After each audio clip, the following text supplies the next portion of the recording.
Good afternoon, everyone. Today we are going to discuss the two cognitive development theories that our team has selected. We've chosen these two cognitive development theories because we believe that it discusses and shows the nature and importance of knowing or having knowledge of these two theories before handing the task or before having a child.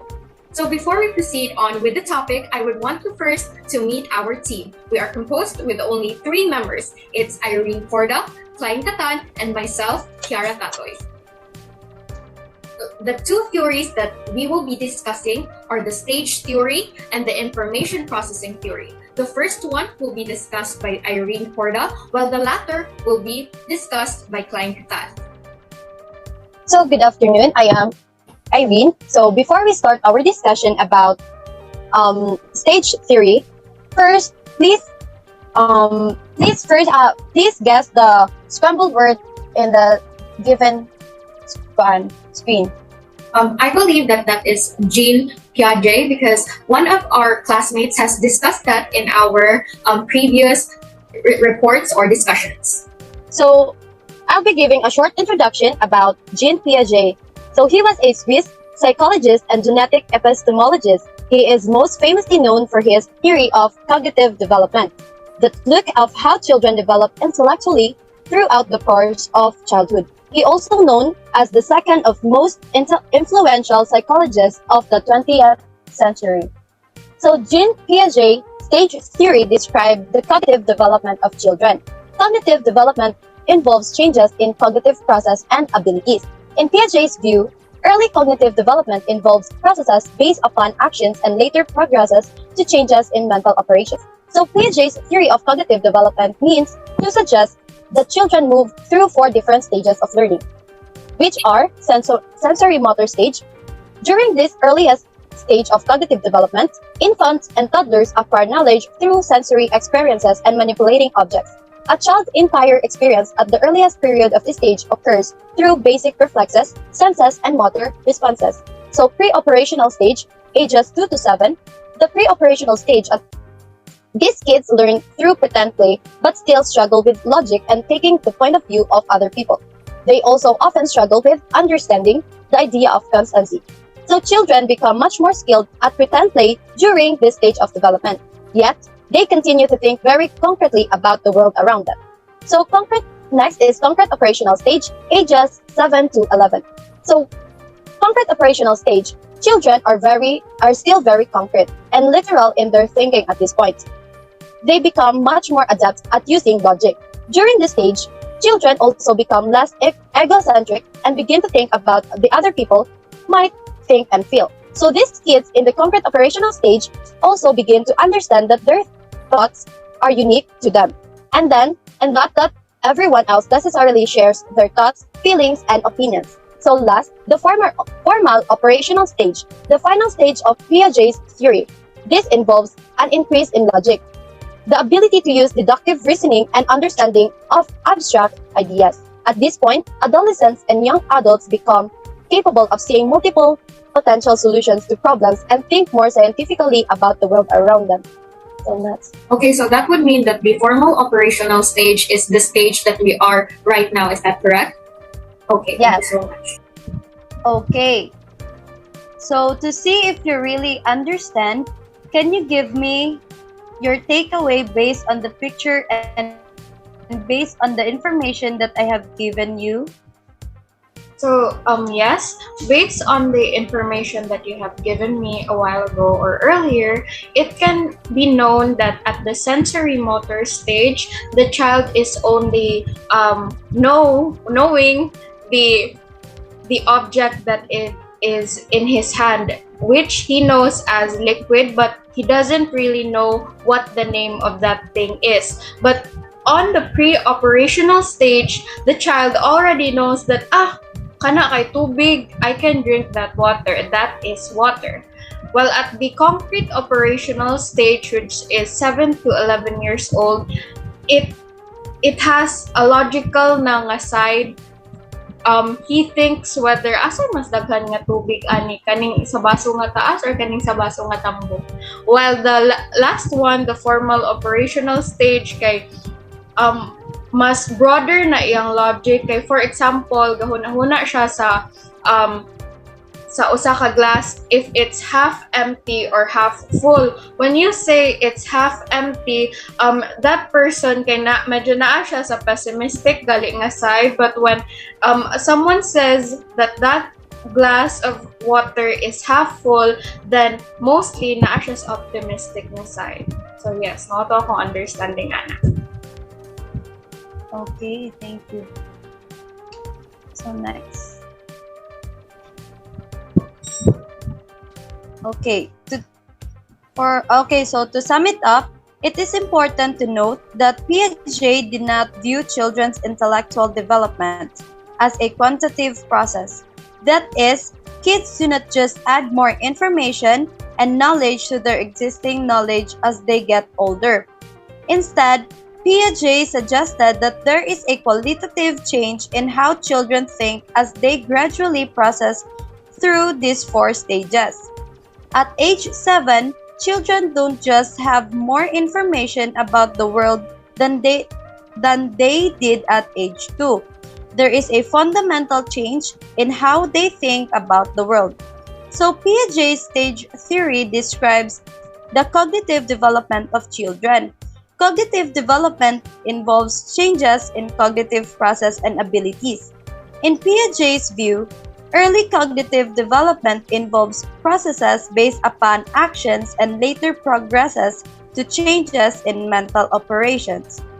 So Piaget believed that children take an active role in the learning process, acting much like little scientists as they perform experiments, make observations, and learn about the world. As kids interact with the world around them, they continually add knowledge, build upon existing knowledge, and adopt previously held ideas to accommodate new information. So why do you think it is important to know that Piaget's theory as a future educator and parents? I think there are many reasons why we should know Piaget's theory as a future educator. First is so that we would know the correct development of a child, because when there is something wrong or when the development of a child is delayed, we will know nga, ay, delayed man ni siya. So of course, we would have things to do, we could do therapy and other things that could prevent the delay or to make the delay move on faster. And as future parents, of course, we will be concerned with our child's buyag palayo. And as future parents, we will be concerned of our children, and of course, we would be wanting the best for them. So we would want them to have growth and development that is in accordance with Piaget's theory. Valuable. So, information processing theory.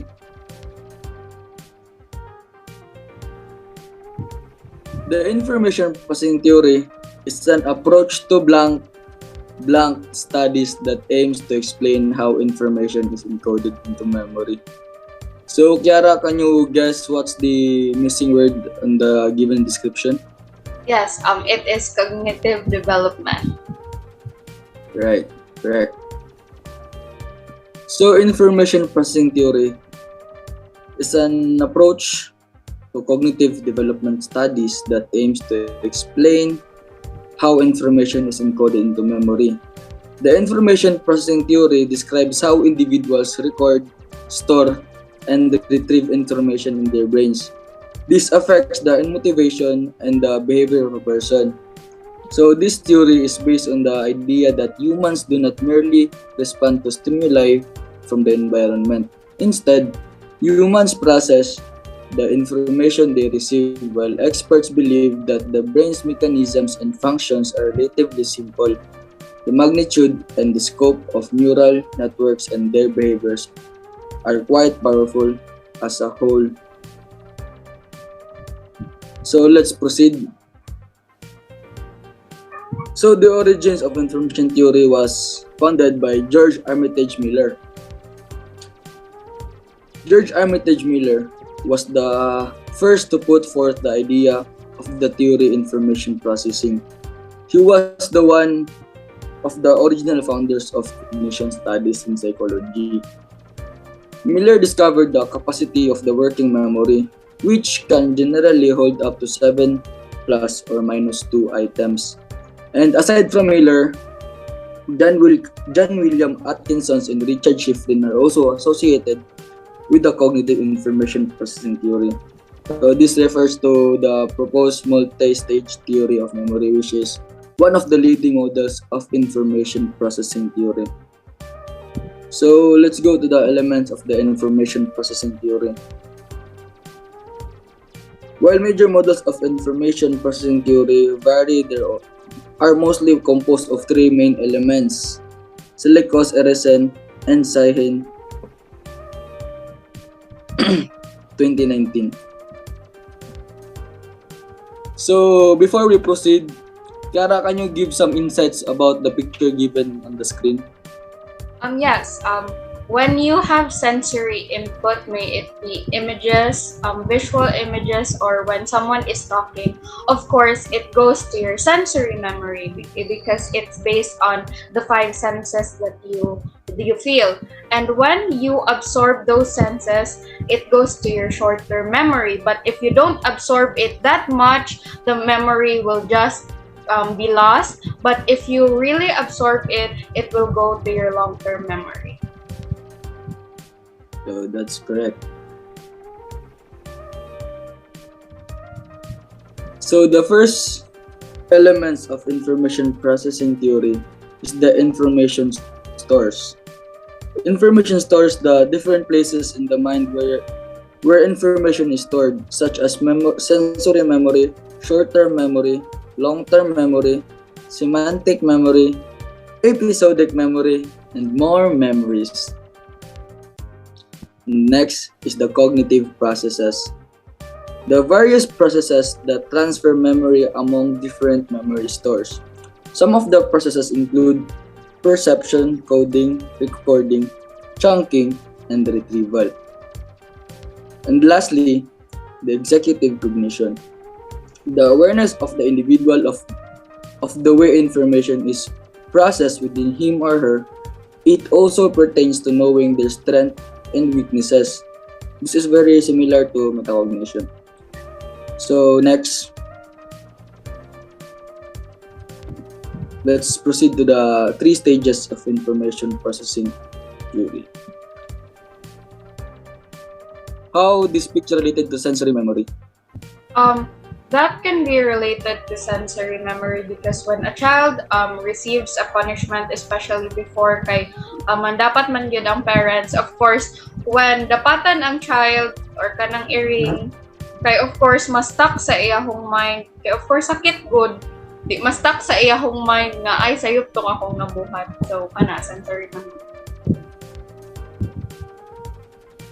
Okay, correct. Because sensory memory, it holds the information that the mind perceives through various senses such as visual, olfactory, or auditory information. These sense organs often receive a barrage of stimuli all the time. However, most are ignored and forgotten by the mind to prevent getting overwhelmed.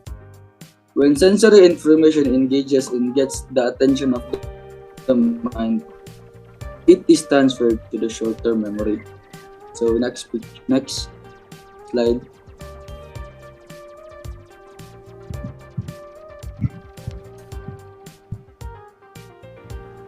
So this one, can you give me another answer about this picture that related to the short-term memory?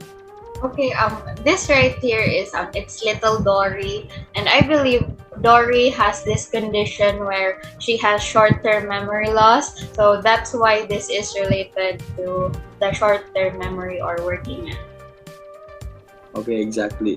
Because short-term memory is information in short-term memory only last around 30 minutes.